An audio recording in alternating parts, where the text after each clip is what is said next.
This isn't a poem about Trump being elected. I mean, are you really surprised? Because he's our direct reflection. I think if anything, we should be blessed that we get a chance to change our current direction. You know, he was selected, and it's going to cause some objection, but I think we all need to sit down and have a little retrospection. So the new leader of the land of the free. Land of the free? Yeah, you could have fooled me. More so, new leader of the land of the consumer, or land of the people who are going to sue you. You see, this is the mentality that is ruining our world. The East, they look to us as who they want to be.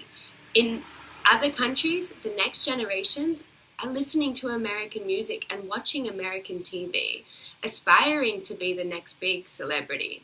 This is absurdity. You know, it's no way that we can create a sense of unity. I think that we're losing our integrity, and we need to remember that we're all cousins and all part of one big family. The change, it starts with us. You know, it's time for us to make a fuss and figure out where to redirect our cash.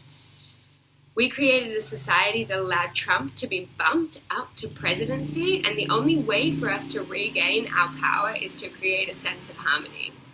The purpose of this poem isn't to blame or shame first world countries for wasting energy, because I think at the most part they didn't know they were doing it. But it is to try and figure out how we can be in a place of synergy. This is to inform so we can prevent future storms and hopefully keep in place this planet in her natural form. Firstly, I want to say I take full responsibility and blame for Trump's triumph in this political game. I have consumed my fair share of natural resources and been a big contributor to greenhouse gases. I drive a car, I fly afar, I transport myself, you know, and the shit that I buy in supermarket shelves, it's crap. I guess I'm always looking to keep things cheap, and I'll be the first to admit it. I'm a consumerist sheep. But these things, they don't make me any happier. In fact, they just create a human barrier between me and my human family. So, here are the facts. This isn't an attack, but rather a chance to educate so we can take the power back. Time to embrace. You ready for this slap in the face? The population problem isn't the reason for our mass consumption. Bear with me while I break down this misconception. When you hear about a woman in India who has 7 children, remember that she would need to compile more than 20 kids to combat that of the impact of an American woman with just 1. So how's that for a fact? America consumes 26% of the entire world's energy resources, and that's a pretty big force considering they only make up 5% of the entire population.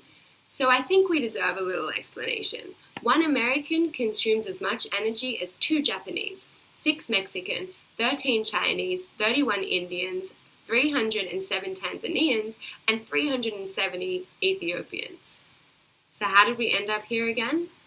Australians, brothers and sisters, don't shake your head in disgrace and get uppity or on the US's case, because it's time that we have a look at our own place. You know, we actually are topping the consumerist race.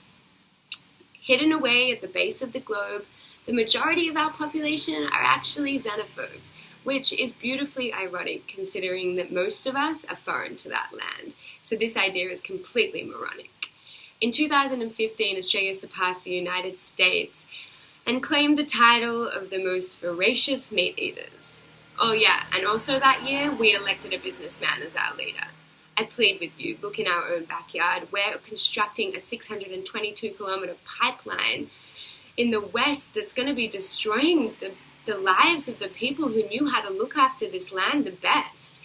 Running from the Northern Territory to Queensland, it's time we make a stand because we are killing our Indigenous communities. And we are raping our earth as an opportunity to what? Make money? This power struggle has created mutiny, and it's destroying any chance of global unity. Australia, now we stand alongside our American clan, and you know what I say? It's time to take down the rich white man.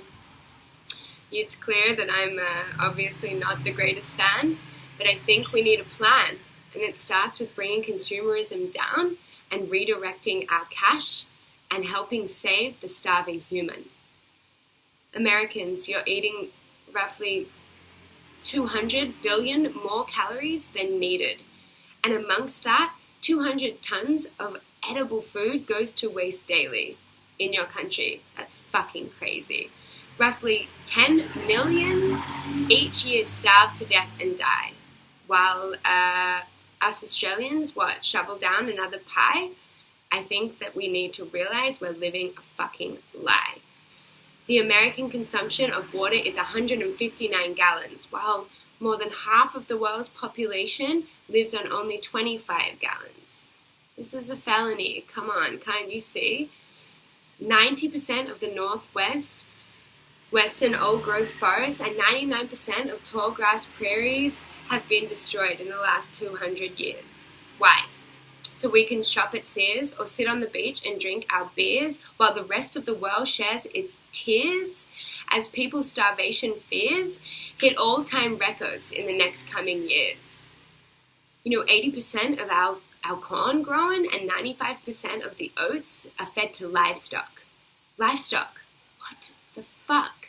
No, you should not have meat for breakfast, lunch, and tea. It takes on average 25 gallons of water to produce a pound of wheat in this Western farming system, and it takes 5,214 gallons of water to produce a pound of beef. So I hope you know every time you eat a burger, you're inflicting human murder. And when water is life, this is just a little bit too much to give so you can have a cow at the end of your knife. We created the world where Trump got elected. This falls on us. It was never about him. So stop. Stop looking at reality television. Stop thinking that we are gods and realize we're servants to this earth and the other creatures that accompany it. Stop buying palm oil or anything that has palm oil in it.